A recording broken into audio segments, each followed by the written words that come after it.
Welcome to the Instagram Stories Flash Briefing. Our top story today, Wired.com has an article, 15 months of fresh hell inside Facebook.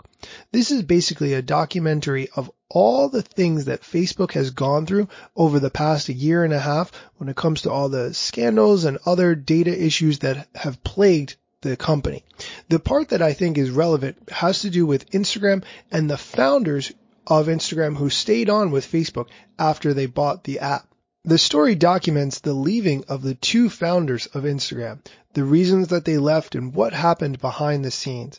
It's very long and I'm not going into it in too much depth in this flash briefing, but part of the problem was that Facebook prototyped a location tracking service inside Instagram, something that the Instagram management team had long resisted. Then they added the hamburger menu, which is the 3 lines that you use to access the settings in your profile, which again, the management team had resisted. There's a quote from a senior Instagram employee who said, "It felt very personal," says a senior Instagram employee who spent the month implementing the changes.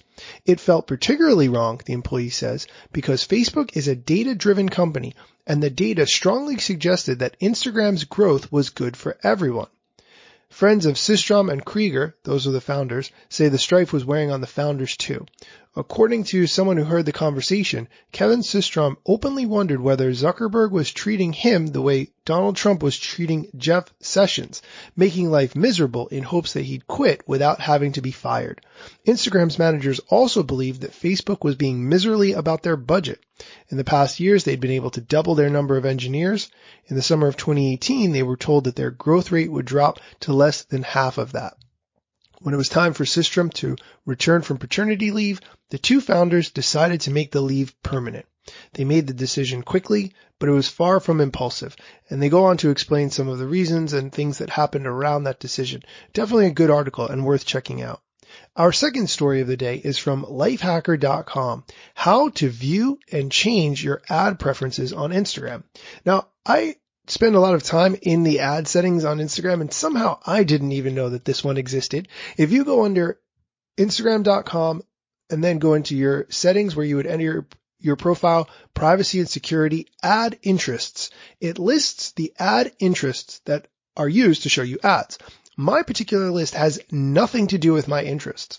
Some things that are in this list I am interested in. For instance, Adobe After Effects. But there are other things that I'm completely not. For instance, professional wrestling promotion, the arts, art auction, balloon. I don't have any idea why I would be interested in these things, but you can't edit them on Instagram.com. You actually have to go over to Facebook, into the settings to the ad preferences. Now the list of ad preferences here for companies that have chosen to show me ads based on information that I may have provided at some point, or they used my phone number or email address to put together a targeted ad for me. The list is enormous. So I cleared a lot of the interests in there, and a lot of the advertisers I chose to hide ads from. So I definitely recommend taking a look at this Lifehacker article that explains how to do all of this and ensure that you're not seeing ads that you don't want to. That's it for today's flash briefing.